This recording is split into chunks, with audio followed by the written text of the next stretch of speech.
Hello everyone. So आज आम्ही चाललो आहे गणपती बाप्पाच्या दर्शनाला. तर त्याच्यासाठी पहिले आम्ही ज्यूस पिला. नंतर आता आम्ही निघतो आहे गाडीवरती. आम्ही पोचलो आहे आता गंगेवरती. आणि गंगेवरती इथे माझे मिस्टर नारळ फोडून देत आहे, लेडीजला मदत करत आहे. घरी यांच्याकडून काम होत नाही, पण इकडे जवळजवळ 20-25 नारळ यांनी आरामात फोडले असतील. हे बघा,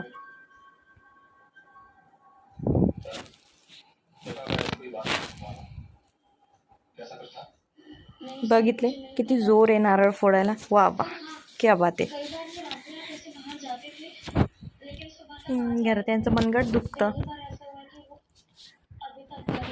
व्हिडिओ जरा फास्ट केलाय. आता ह्या मावशी आलाय, ह्या पण नारळ फोडून घेत आहे. वा वा वा.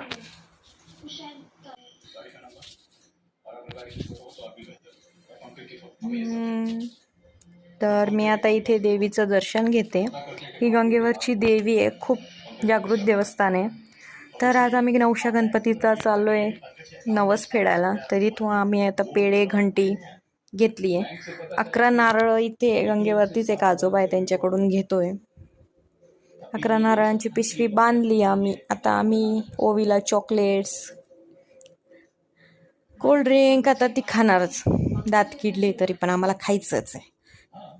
तर नेहमीप्रमाणे कोणाची ना कोणाची नजर लागतीस. तर जाताना ओवीला थोडासा ताप आलेला आहे, त्याच्यामुळे आम्हाला जायला लेट झाले. पण लकीली तिला ताप नाही आहे, 97च आहे. सो डॅडा तिला लेक्चर देत आहे काही ना काहीतरी. हे बघा, आम्हाला पण लेक्चर देणं चालू आहे. वा, खूप रागीट आहे आमचा, बाप रे. ही मी आता रेडी आहे, तोंड वगैरे बांधून पॅक.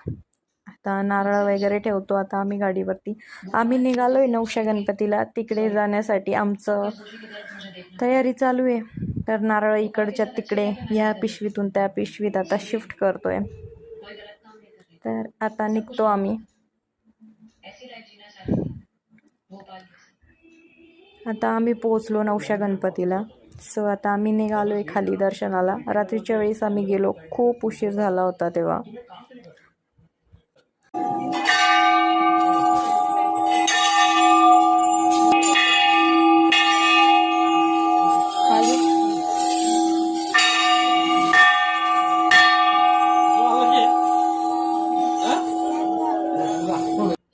हे बघा, पूर्ण घंट्या एवढ्या लोकांचे नवस. एकदम जागृत देवस्थान आहे नाशिकचं. तर आम्ही प्रत्येक वेळेस जातो काही नवस वगैरे फेडायचं असेल तर. एवढ्या, बापरे, इतकं छान वातावरण आहे. आणि नवशा गणपतीच्या समोर अष्टविनायक आहेत, खूप सुंदर वाटतं.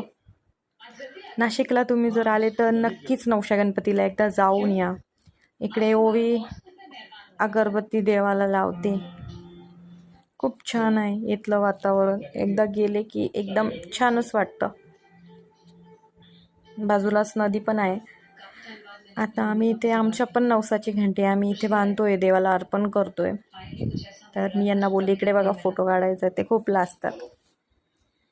खूप छान फ्रेश वातावरण आहे इथलं. रात्री जरी गेलं तरी पण खूप छान वाटतं. त्या ओवी सगळ्या देवबाप्पाच्या पाया पडते. तिला खूप देवदेव करायला आवडतं.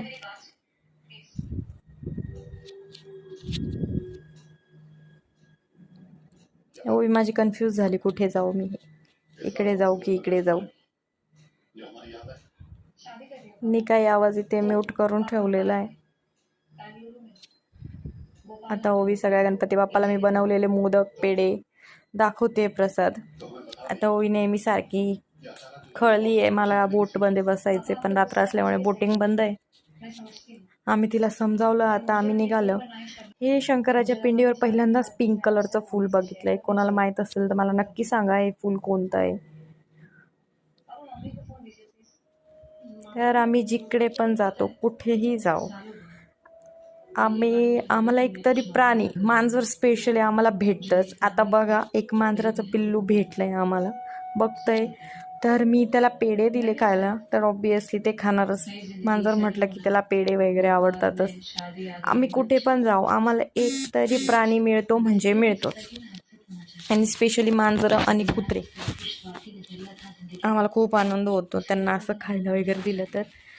हाच नवस पूर्ण झाला. आता आम्ही घराच्या दिशेने निघतोय. मांजर बघा चालली. पळून चालली. ओवी इथे घाबरली होती, त्याच्यामुळे मग आम्ही निघून गेलो वरती. तर ऑब्वियसली आम्ही निघालो म्हणजे आमच्याकडून काही ना काही होतंच. तर आता आम्ही आलो, तर आमची बॅग राहिली. आता बॅग घेऊन आले परत जाऊन. आता निघालो घरी.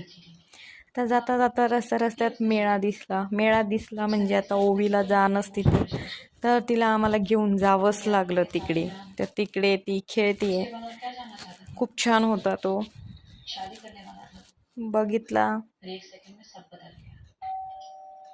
बघितला ना लहान मुलांचं कसं असतं, त्यांना खेळायलाच लागतं. हा माणूस तर कायम टेन्शनमध्येच असतो.